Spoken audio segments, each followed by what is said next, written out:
Welcome to the continuation of the last episode of my Old School Essentials solo RPG campaign. I don't want to lose too much words here. I just want to say that the party encountered a group of orcs after exploring the dungeon for around 2 hours, and that's where they are. It's like literally just at the start of the fight against the orcs, so I'd say enjoy the video. Alrighty, so this is the situation. The orcs are about, I'd say, 60 feet away, 10, 20, 30, 40, 50 feet away. Since the party knows now that the orcs have the travelers as captives and slaves, they have a lot more motivation and morale to free them because, lives are more important than treasure. Treasure is important already, but if there are lives at stake, the heroes are usually even more motivated. Alright, let's see who has initiative. Red is the monsters, black is the party. The orcs have initiative. When it comes to stats, they are mostly the same. The only difference is that the leader has 8 HP and the normal orc has 4. The rest is the same. Alright, so they all have 1 javelin and they all have a sword, like a short sword, which deals 1d6 damage. And they just move up. They can move the same as us, 40 feet in combat. So they move up 40 feet. Maybe not 40 feet, maybe like this one goes up 10. And they can't get there anyway to attack in melee, so they're just going to get a bit closer. Then they are all going to fire their javelins on the first 2. So that is 60 20s. I'd say 3 go on the leader and 3 go on Thunder. That's a hit already. Let's start with this one. Who hits the leader? And the javelin is a d4, so I'm going to roll a d4 for that. And that's 1 damage on the elf. Let's see this one.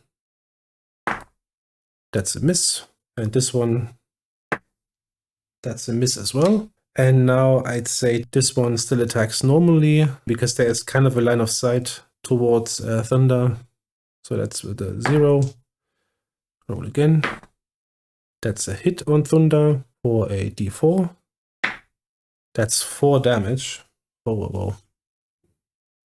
Oh, she only has 1 HP left. And then we have these 2, and they both get a -1 because they have people in front of them. That's a 13. That misses. And then we have the last one with a 2, and that misses as well. He doesn't have a ranged weapon. He only has an axe, which deals 1d6 as well. Okay, so now the party. Thunder is definitely going to stay back. She's going to move here. She has a sling, so she is going to shoot this one, and I'd say all the melee characters are going to move in. And then Ever is just going to move up a bit. He's going to try and shoot through these 2. He's going to have a -1 on the roll for that. And Wen is going to move up, so she's still giving light because she has the torch. That's 30 feet from where she is, so they can all see perfectly fine. Thunder is going to actually move here. And then we are going to handle that shot from her. That's a d4. That's a d20 -1 because she is actually, that's a 0 because she has a +1 from her stats for missiles, but because there's someone in the way, she gets a -1, so that's a 0. And she misses the orc leader.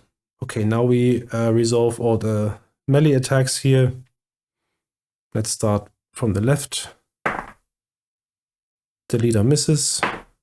Jara hits the orc for she goes last though in the round, like she goes entirely last. So even after them, because she has a slow weapon.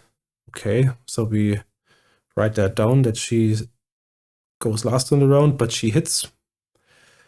Let's go with Vince's.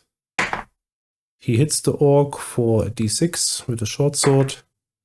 And that orc is dead. He just, slashes off an arm. And the orc goes down bleeding to death. He's dead. Now we resolve Argeth. She has a +2 on melee, so that's a 14. That means she hits the orc. She wields a greatsword, a longsword, that's a d8. And the orc is dead. Alright, so we have the next turn. Let's see who has initiative. The party has initiative. Very good. And we forgot Jara. We said she's last, so she is going to hit. She rolled a 19, and we also forgot Ever. He goes last with his crossbow. Okay. So we have 2 more in this turn, and then the next turn is going to be the party has initiative. Jara rolls a D10 for the maul. That's an 8. She brings down the maul onto the leader and instantly kills the leader, just bashes in his head, and he's dead. All right. Now Ever is going to shoot. I'm going to... Actually, he has to shoot through those 3 people, so he's going to get a -2 on that orc. And he misses. They are definitely going to do a morale rating now. So they are all getting a morale roll. Let's start with this one and then go clockwise. That's a 4. And their morale is 6. And how that works is that if these 2d6 are higher than the morale score, then the monster will surrender or attempt to flee. If they are lower or equal, then they will fight. And they have a 6. It's a 4, so that one will fight. Then we have this one. That one will flee. I'm going to turn that one around. This one will fight. This one will fight. Equal or lower. And then the other one is going to flee. All right, so these 2, everyone who attacks them while they are running away, they get a +2 to their attack rolls. All right, so we said that the party had advantage, so they are just going to move up. Vince is going to move here, Argeth here, Artis here. The leader is going to move in here, and Jara is going to move here. And then Ever will... I think Ever will actually move in here. He can move 40 feet, so he gets there, so they surround all of them. All right. Let's just resolve that from left to right. Going to start with the leader. He misses the orc. Jara misses the orc. Vinces misses the orc. Argeth also misses. Wow. Ever hits. He rolls a 14 that hits, so he wields a dagger. That's a d4 damage. That's 4 damage on orc. 5. All right. And then we have Vinces left. Actually, Artist, I am confusing those 2 today. Let's see if he hits his orc. That's a 10. He has a +1 for melee, so that's an 11, but I don't think that is enough. Nope, he doesn't hit the orc. Alrighty, so that one is going to run 40 feet. 10, 20, 30, 40. This one to 10, 20, 30, 40, and those 2 will attack. This one attacks the leader. It misses. And this one attacks Artis. And misses too. All right. Initiative.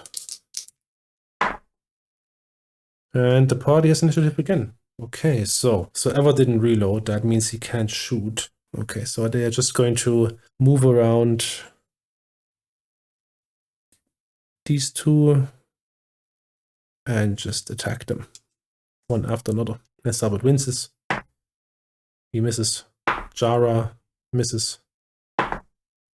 Lennon, the leader, he hits the orc with his longsword, and the orc is dead. All right, and then those 2 pretty much can't do anything right now. And then these 3 attack the other orc. Ever misses. Argeth has a +2 for melee. That means it's a 14, and that's a hit with a d8. And she kills that orc as well. And then these 2 orcs, they just continue running. 10, 20, 30, 40. 10, 20, 30, 40. So, well, let's roll initiative. Let's see who is...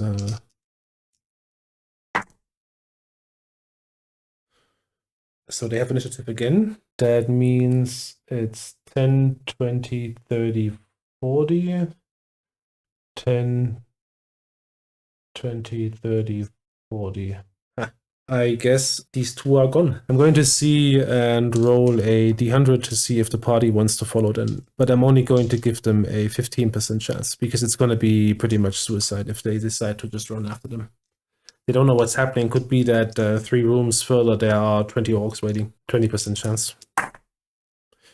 And 85, they just decide to stay there. And I think what they're going to do is they're going to move back into the secret corridor and try and hide there. I said before, it didn't seem that anyone found these doors yet because the dust on the ground was all settled. No like drag marks of stone over stone. So they're just going to take Thunder. She only has 1 HP left. What the elf is going to do, he's going to use his Lay on Hands. That gives 2 HP. So she goes up to 3 again. Let's say combat is over. These 2 are gone. No one knows where they went. They killed 5 orcs. Each one of them gives 10 XP. That is 50 XP for the party. Since orcs don't have personal treasure, they're just going to quickly move back. I'm going to bring back the rest of the dungeon map, and then we are going to quickly move back to the secret corridor. So I brought back the dungeon map, and let's say they are here. So they're just going to take really just 1 turn to hurry back. And then they are opening this secret door. There's just like a button hidden in the wall, pretty well hidden. But the elf found it before. They open that, they go in there, and they're trying to hide. Like they're trying to really quickly, they're trying to lift the door a bit, and then they're moving in and close the door behind them. So they are inside here now. And as I said, I'm going to stop here. We had a fight. We found quite a bit of treasure, and we uncovered like 5 or 6 other rooms or corridors. We still don't know what's in here. We will see that in the next episode, and we are also going to see how this turns out with the 2 orcs that went. Because I could imagine that very soon there's going to come a couple more orcs and look for our party and where they went. Let's hope they don't find them in this corridor. If they do, then that's going to be quite tough. But we're going to see that in the next episode.